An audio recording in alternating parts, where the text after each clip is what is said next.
Hello and welcome to CIO500 and Enterprise IT World. Today we are at Coimbatore. Nobody can think that we have already covered emotional 10 cities. Starting from Chennai, we ended our journey here at Coimbatore. Like all the festivals, we wait, and by the time the festival gets over, the organizer of the festival, they really become very emotional. Today also I'm very emotional about it. But nevertheless, the show must go on. What we have done is that obviously the reward and recognition that has been given to the deserving CIOs and CTOs, CISOs as well. Along with that, our major takeaway was that sharing the knowledge of the senior people with their peers and those people who are budding. Now in that series, I have Mr. Jidesh Gopinath. He is head IT, the Arya Vaidya Pharmacy Coimbatore Limited. He also belongs to the pharma sector. What is it, Jidesh, in this city? It used to be called Manchester of India. Now it is becoming a healthcare hub here in the city. Okay. First of all, thank you, Sanjay, and your team Thank you. for considering Tier 2 city as your one of the destinations. And even more thankful, this is your last stop. Absolutely. So we look forward further, and thank you again. Coming to your question, it was once Manchester. It was Still called it like is that. Manchester. It's Yes. still a Manchester because of the climate, Right. as you said, which you experienced when you went for a walk. So that is one aspect, and in terms of the climate, the water, everything, most particularly the people. They are so Very good friendly, culture, they are yes. very good, friendly, and give respects to your Yes. the peers or whoever walks in from outside the state. Having said that, coming to your question, why now it's healthcare hub. Usually, there were say like in my own pharmacy, the hospital or the group, for example, this is our 80th year. So when you see the history of the other healthcare institutions, it's more than 60 plus. So that is one reason why I feel like over a period of time they had matured the way the health sector had been taken forward, the innovations that they had, and whichever technologies that came by, that was also hand-holded with the medical science. In our case also, we also did everything that we could to take the technology along with our uh, growth. So I think that is one aspect because they grew with the time. So that's one main fact why the Coimbatore city as such turned into a healthcare. Excellent. Uh, how technology is supporting the growth of healthcare here, or and making it different in its approach and making it affordable for the common man? Okay. So here again, I can say my use case as an example. Say as I said earlier, whenever there had been a change in the technology or innovations, we always took the initiative to take it along with us. And being a small city, we didn't want to have a big investment in this. We always tried with the smaller approach. In my case, again, now we are in the AI era, and that is a buzzword around. So we are no way backward in terms of adopting AI to the workflow, the operations. And if you see, KMCH or GKNM, to whom you would have spoken, they all have certain prototypes that's almost at the level of getting into operations.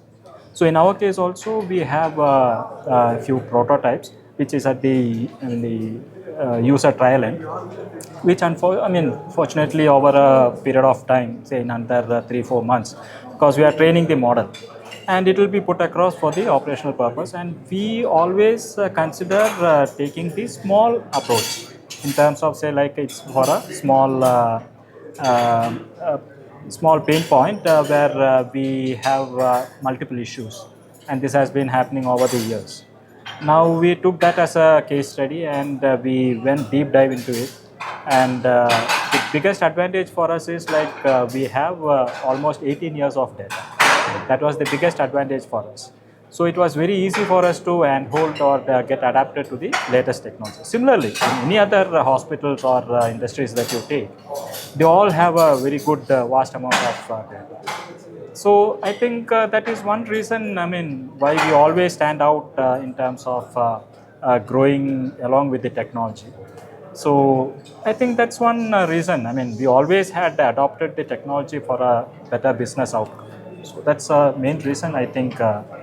And of course, the other social and economical aspects. I think a lot of IT and OT getting involved, converged also, right? And the beneficiary sector obviously are many, but healthcare is also taking advantage of. Yes. So how do you see this So- OT thing getting into it? Yeah.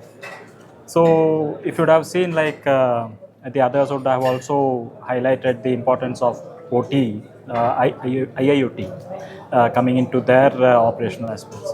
So I will, I mean, highlight on the aspect where we had, I mean, adopted this IIoT technology.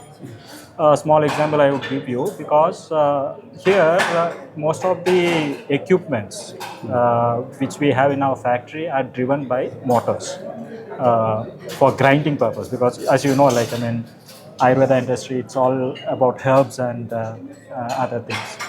So all these equipments which produce or manufacture the medicines are run by motors. So there had been many issues, downtimes, because we couldn't predict when it goes down, even though we have periodic maintenance. But we also had to, I mean, see to it like there should be some backup support also.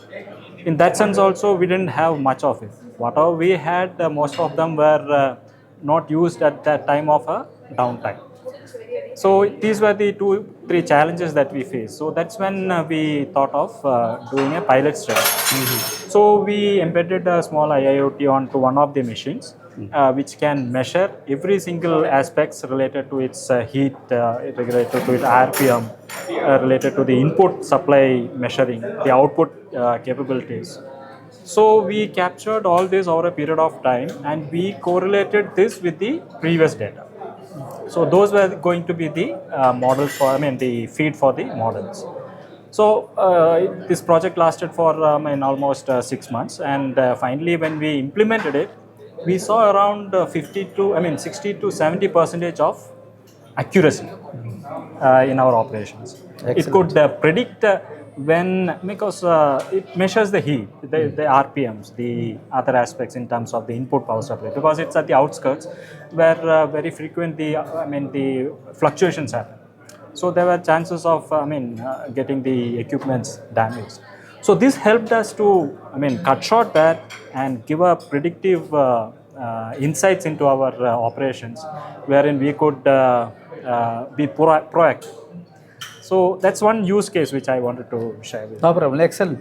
What is that goal that the board has set, and what is their expectation from a leader like you? And additional question to it, that what is the targeted project that you are eyeing at for next quarter or 2 quarters? Okay. First of all, coming to the board level, as one of my friend during the panel discussion had also said, Mr. From Shakti Finance, that the board is listening. It's not like, I mean, earlier, because my IT life started almost 23 years back, and at that time I still remember, I mean, my room was under the staircase. I know. I know. And those are everybody the days, started yes. like that. I mean, I have no hesitations, because that was the reality. It was always at the back room.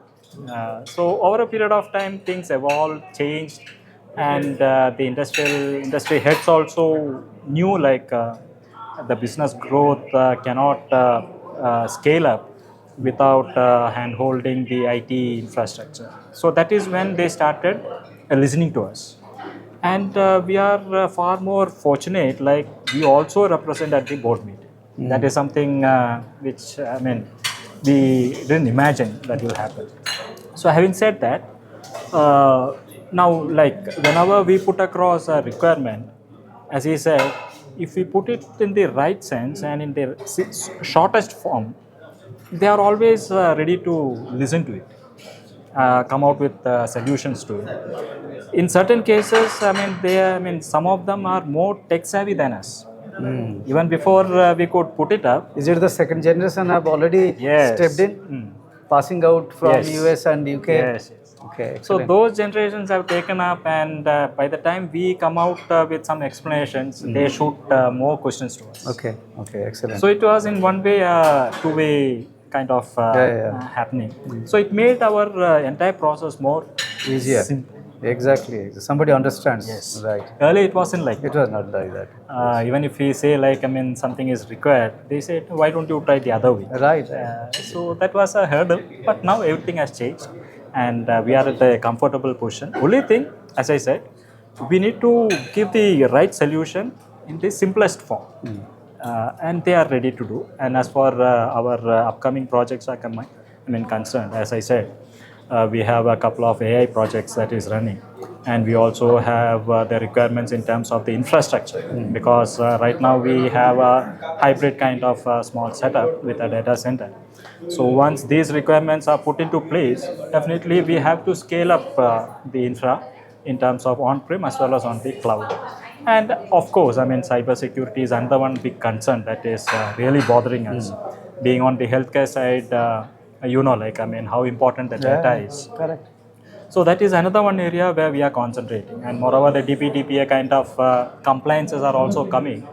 So it makes things more harder for us, I mean, to protect all these things. Earlier it wasn't like that. It was only a server or something like that on the place, and looking after that. But now the attack surface have also increased. So that is another one area where we'll be focusing more on.